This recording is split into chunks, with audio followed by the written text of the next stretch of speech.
여러분 반갑습니다. 빵식이TV 빵식입니다. 일단은 파기 자판이 나왔으면 좋았을 건데 파기 자판이 아닌 파기 환송으로 고법으로 돌려보냈다. 자, 그렇다면 일단은 전반적인 내용을 여러분들에게 좀 먼저 말씀드리면, 일단 대법원은 633 원칙에 따라서 특히 지금 특수한 상황에 처해져 있는 만큼 두 가지로 배려를 한 거다. 파기 자판을 때릴 수도 있죠.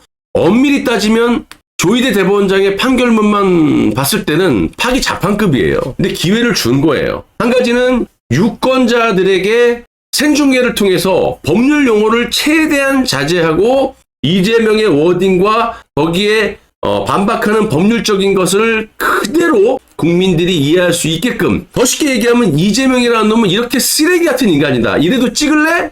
이렇게 생중계를 한 거예요. 자, 그래서 대법원이 따지고 보면 2주 만에 이거를 판결을 내린 겁니다. 그러면 이제 이게 판결문을 보면요, 원심, 그러니까 고법의 우리법연구회가 했던 것들을 싹쓸이로 지금 반박을 하는 그런 판결문이 나왔단 말이에요. 파기 자판급. 그래서 고법으로 돌렸는데, 이 고법이 여러분들 아시겠지만 우리법연구회 말도 안 되는 무죄가 난 다음에 그 다음날 바로 검찰이 상고를 진행을 했고, 고법에서 검찰과 같이 자료를 신속하게 송부를 했다는 겁니다, 대법원에.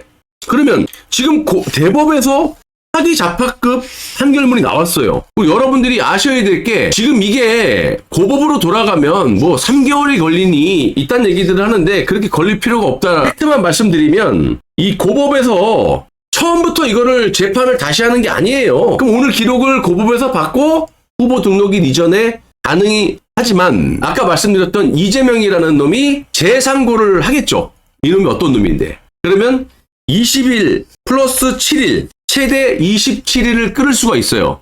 그러면 6월 3일을 넘기게 된단 말이야. 그래서 아까 얘기했던 얘네들이 형사소송법을 박살을 내서라도 재판을 중지시키겠다, 이런 짓거리를 민주당이 하고 있는 거고. 자, 그래서 여러분들 보셨다시피 대법원이 이례적으로 정말 초유의 초스피드로 진행을 해서 판결을 내렸기 때문에, 고법으로 내렸기 때문에 고법 역시 신속하게 대법원의 판단을 따르게 될 것이다. 그리고 아까도 말씀드렸다시피 대법 판결과 1심의 1년형 징역형에 대한 판결 내용이 똑같기 때문에 형량을 건드릴 수도 없어요. 그래서 1심에 나왔던 이재명에 대한 공직선거법 1년 징역형이 거의 확정적이라고 보시면 돼요. 자, 보시면 대선 전 고법이 선고할 가능성이 얼마만큼 되느냐. 어쨌든 원심 재판부는 파기 환송심에서 이제 제외가 됩니다. 6부죠. 형사 6부 그 우리법연구회는 일단 배제를 시키고 아마 7부로 넘길 가능성이 많다라고 그러는데, 고등법원은 이재명이 공직선거법 사건에서 검찰이 상고장을 제출한 지 하루 만에 사건 기록을 대법원에 송부를 했고, 자, 그래서 파기 환송하는 사건 기록 송부도 하루 만에 가능하다라는 것이 주진우의 이제 설명입니다. 굉장히 주진우를 내가 안 좋게 봤는데, 이런 법리 해석에 대해서는 잘하는 것 같더라고. 근데 이제 그 한동훈을 빨아제끼니까, 그래서 제가 이제 이 주진우를 많이 비판을 했었는데, 법리 해석에 대해서는 국민들이 이해할 수 있게끔 편하게 잘 풀어서 얘기를 하더라고요. 자, 그럼 보면은 고법도 마찬가지로 안 어울렸었거든요. 우리법연구의 그 무죄준 그 3마리 말고는요, 고법도 한패거리가 아니라는 걸 제가 여러 차례 설명을 드렸고, 그렇기 때문에 이번에 하루만 해도 가능하다. 그래서 오늘 이 파기환송 사건 기록을 대법에서 오늘 중으로 아마 보낼 거예요. 오늘 뉴스 기사 한번 잘 보십시오. 오늘 중으로 고법에 내려 보내주면 하루 이틀 만에 이걸 갖다가 바로 평일 한번 걸쳐서 날짜를 잡을 수 있다. 그래서 4월 12일 후보 등록 이전에 가능하다. 양형에 대해서는 1심 양형을 존중하라는 게 기본 방침이다. 판결문을 보면 거의 뭐 파기 자판 수준이기 때문에, 그래서 고법에서 할 수 있는 게 없다. 그리고 최대한 빠르게 내주 다음 주 중으로 할 수 있다. 5월 12일 이전에 선고를 내릴 수 있다. 다만 이재명이라는 놈이 재상고를 하게 돼서 27일이라는 시간을 벌려고 할 것이다. 그래서 민주당 놈들이 지금 형사소송법을 갖다가 박살을 내겠다라고 지금 입법을 한 상태고, 이게 좀 참 나라가 나라 같지도 않고 어이가 없습니다.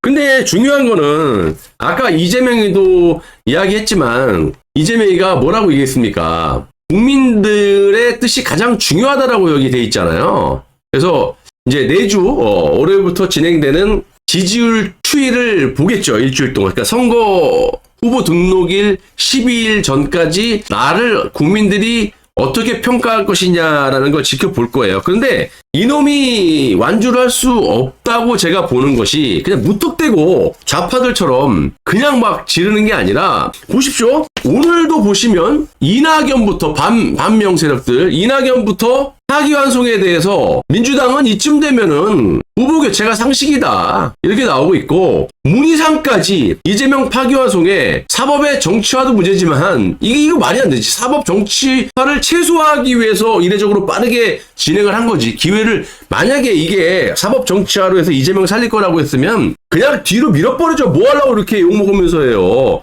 원칙대로 하면 되지. 결과에 승복을 해야 된다라고 지금까지 이렇게까지 얘기를 합니다. 자, 그러면 이제 이재명에 대한 공격이 민주당에 대해서도 나올 것이고, 그렇게 되면 이놈이 이제 어떻게 답변을 할 거냐 이거지. 응? 후보 등록이 이전까지 계속적인 이런 문제 제기가 기사를 통해서라든지 상대 진영의 후보 경쟁자라든지 또 같은 당의 경쟁자라든지 이거에 대해서 계속 문제 제기를 할 거란 말이야. 그러면 답변을 어떻게 할 거냐고. 말은 아가리로는 이 김경수나 김동연이 그렇게 얘기를 해도 얘네들의 본질은 내각제란 말이에요. 문재인의 발발이들이기 때문에 문재인과 이재명은 물과 기름이에요. 그래서 이 문제를 제기했을 때 이재명이가 답변을 어떻게 할 거냐.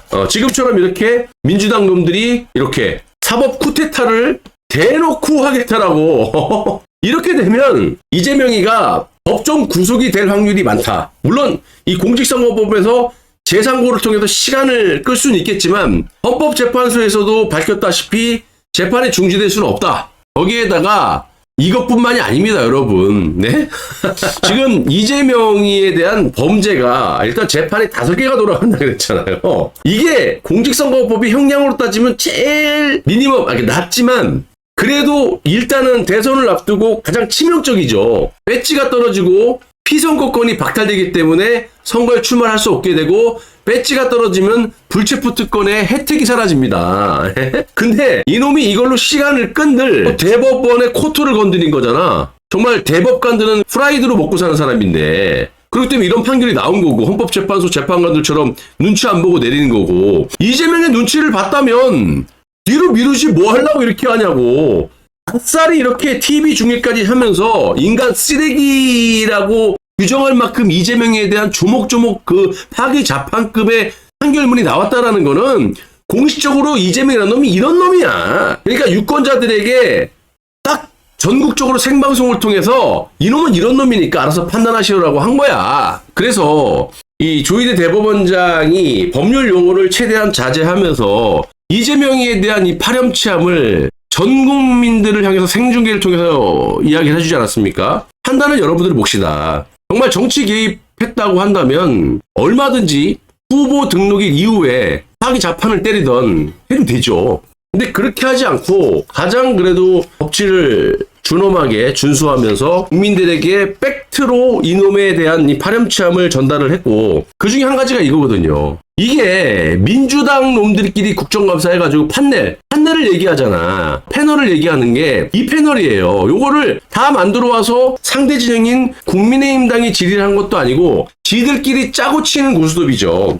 그래갖고 여기서도 허위사실 공표를 해요. 이렇게 갖고 와가지고 지들끼리 국민을 상대로 이렇게 새빨간 거짓말 하는 거거든. 박근혜 정부의 국토부가 협박을 했다. 그런데 그런 증거는 단 하나도 없습니다. 되려 성남시 직원들 수십 명, 국토부 수십 명이 증언을 통해서 밝혀졌지만 국토부의 협박은 없었다. 반대로 이놈은 아가리로만 이렇게 떠들어댔지 아무런 증거가 없어요. 그리고 4단계나 이 녹지라는 거는 최소한의 이 국가에서 지정한 보존지역이잖아요. 그럼 예를 들어 국책사업이라든지 어쩔 수 없이 이 환경을 파괴하면서까지 인허가를 내서 뭐 이렇게 뭐 건물을 짓는다든지 그런 건데, 얘는 정마을이라는 놈, 이런 놈이 싸게 헐값에 이 토지를 매입해갖고 무려 4단계나 상향을 해서 인허가를 허가한 놈이 누구냐고. 국토부에서 했냐? 이가 했잖아. 그래서 그 관련자 김인섭이라는 놈 77억에 쳐먹고, 정마울이라는 놈, 그 브로커들 다 대법원 확정 판결을 받고 감옥에 가 있습니다.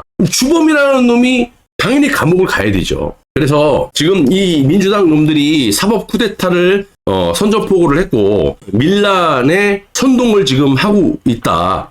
그래서 지금 대법원장을 그 촛불 애들이 쳐들어가겠다 그러는데 여러분들 우리도 맞불로 이 촛불인지 뭔지 발로 짓밟아서 꺼야 됩니다. 그리고 마지막 보루인 마지막 자존심을 지켜줬던 이 조희대 대법원장과 뭐가 됐던 간에 대법관들 대법원을 우리 우파 국민들이 지켜줘야 된다.